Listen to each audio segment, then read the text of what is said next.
I'd like to invite Manish Grover, Executive Director, Strategic IAS and IAS, Indian Oil Corporation, to come on stage and deliver his keynote address on future trends in digitalization of Indian enterprises. We request to come on stage. A huge round of applause for him, please. Good morning, everyone, and thank you, APAC, for this opportunity to deliver the keynote address. I think Rajneesh has, with his small presentation, really brought out what the digitalization and the IT spends and the way companies have spent in the last year, and how they are going to take the digitalization to next levels in the coming year, and the technologies on which the companies are going to spend. That was a generalized statement in terms of all the companies put together in India. I represent an energy company, oil and gas sector, which is one of the largest in India, Indian Oil Corporation. So I'll try and focus, and the topic was given to me: how do we envision digitalization to come up in future? So I try to make it short and sweet, and try to put together all those things which we are trying to do in future and have done so far till now. So let me start by saying that, whenever we talk about digitalization, one of the key statements sometimes which our financial people in the top normally make is that while we talk about the good impacts of the digitalization everywhere and the way the promise it has, but I still have to see the impact in my balance sheet in the bottom line. So that is a key statement, which means the outcomes of the digitalization. The promise always outpaces the delivery because it changes so fast. By the time you are trying to deliver your previous promise, the technology changes. Well, I do agree with this statement a bit, but I also believe in the next few years, this dynamic is going to change. Especially with generative AI's rapidly growing aura, what we have seen and what he was talking about, the AI. The Gen AI has added another feature to it. The problem is that generative AI is able to combine. When I come from a company like ours, we have a large OT networks, 9 refineries, pipelines. So we had yet to find out the good part, how this OT and IT integration put together with all the sensors which are there in my refineries. How do I integrate and bring the results out of that? That is where the cake lies. And that is what we have seen in the last 5 years, that the AI models which we have implemented in refineries, especially with regard to optimizing my operations, maximizing my yields, or bringing the quality products out of it, has added values to that. And that is where our team in finance, in tech, and other cross-functional teams have been able to demonstrate that the tech pays. If you are investing X, we have been able to showcase benefits of 4X to 7X sometimes. And we haven't really gone, high-headed in full-scale times. We have always, ideated it, thought big about it, started small, piloted it, but scaled fast. So the ideas were that we were able to demonstrate the outcomes of it. The people who use it, all their things were taken back. And if the results were in line with what was envisioned, we were able to horizontally scale in other refineries. So have done with other groups in the marketing side, where the customers were the touch points, or in the pipeline side, where the pipelines and their leakages and their corrosions were our area of interest. So this combination of digitized data, IoT, OT integration, and sensorization, this is where the AI is going to help us in unlocking the untapped potential. In this regard, I think we have seen the benefits which GE Aviation really got by the maintenance of their aircrafts. We are going to do that in the terms of the maintenance of my own refineries. We have used that in predicting and planning our shutdowns, interruptions, trying to cut down on interruptions. Every interruptions cost me about 300 crores a day. If I'm able to cut down that with my predictive tools which we have incurred, so we are really adding to the operational excellence of the refineries. And today the government sets very high standards and crude throughput standards for me, which are beyond at the level of 104% of my refinery.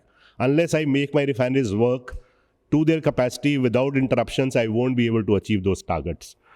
So in terms of the other computational demands which now are being envisaged, if I look at supply chain today, for Indian Oil supply chain is the key, is the backbone of my entire operations, from crude purchase till I deliver the last drop to you. It is how it goes entirely into the system, how efficiently I purchase my crude, and how efficiently I place those vessels on my 4 ports, so that my 9 refineries are fed by the crude they are able to process the maximum. In that regard, we came out with tools like IPT, which has the potential to really change my entire modeling. It has made entire data flow without touching my systems at all, from demand estimation to IPT to secondary dealer management system to customer management. The entire model works seamlessly, but it's a very, very complex models of maybe 1.75 lakhs of rows and 3.3 lakhs of verticals, which runs as a model, wherein I calculate and purchase my crude in spot markets or in terms, so that which is the best crude to buy, how to ship that crude to our shores and make it happen to my refineries. So when this thing hit and we went go live last month, the potential is immense. The modeling outputs are better than the ones we were using by 5 to 7%. If I just go by the numbers of the accuracy of the model itself, that with a 120 billion kind of crude purchase which we do in our company, that is a high level kind of benefits which people are able to envisage. Besides, some of the processes like naphtha cracker being integrated to the entire processing is adding value to the entire gain. So the benefits will be seen. We have assessed the top line benefits. We have seen some which are definite, which are in front of us. Even if it is at 10 cents a barrel, which is a huge number for us. If I just spend 300 crores for this tool, I get that in less than 3 months and 4 months period. So tools like this are the ones we look into that. Next one, Rajnish talked about blockchain. It has a tremendous value, and a company like ours, which is into digital, going into the net zero themes. We are hugely into alternate energy. That is where this tool is coming handy to me in terms of seeing how the recyclates when we are trying to make certain products in petrochemicals, and they are recycled nature of the products. At every level, I need to have a proper certification from the source of those ones. That is where the blockchain comes in handy to us. These tools are under implementation in the petrochemical industry, and going forward in industries like gas purchase, where the different contracts are being managed, tools like this are being used by us. Then he spoke about AR/VR. We are into this. We are using AR/VR in trying to train our manpower for the risky businesses which they do.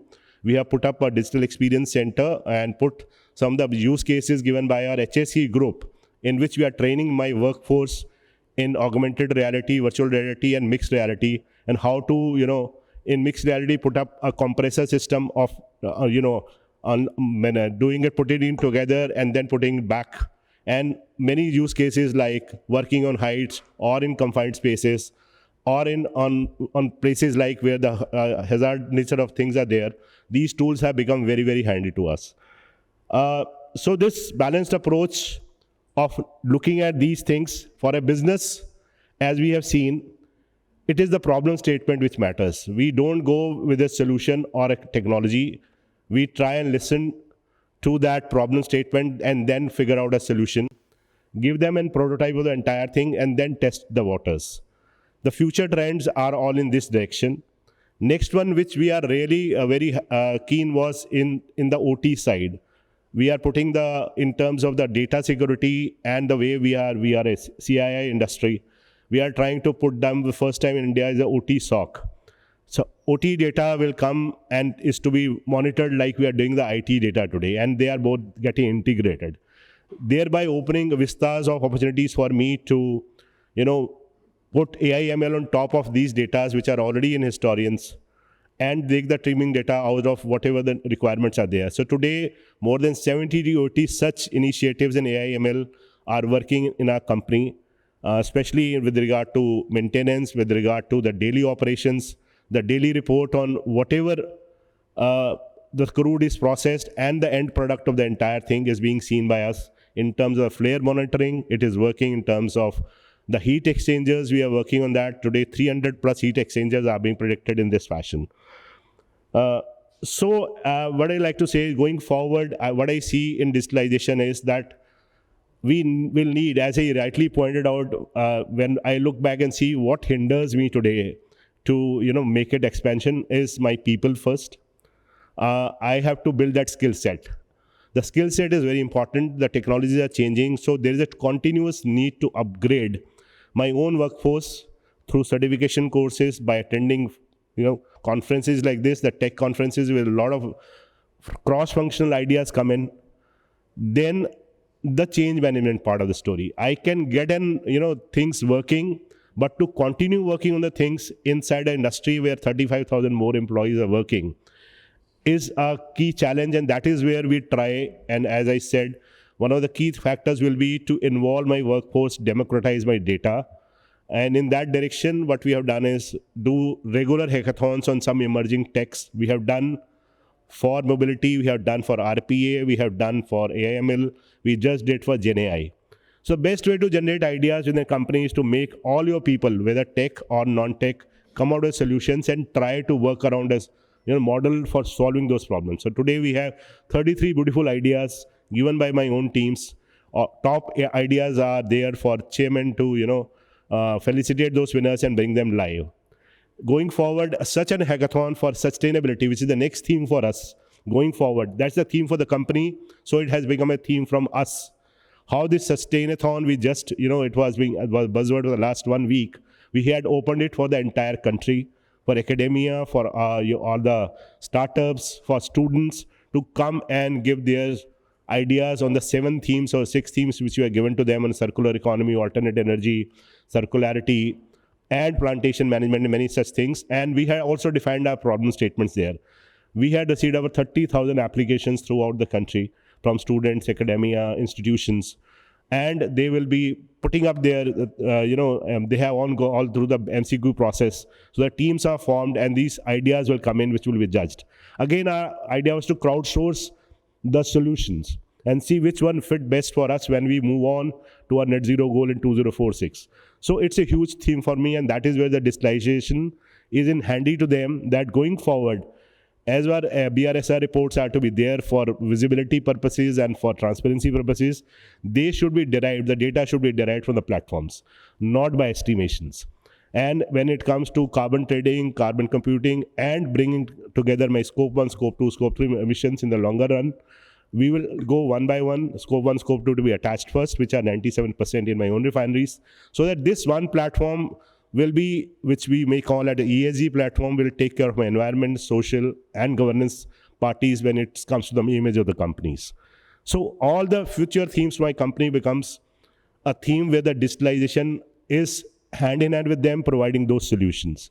So I am sure a time will come very near in future when all these people will also be, the financial statements will show the gains out of what we are doing in the digitalization process. And I'm sure at that point of time, we will be very confident to also share.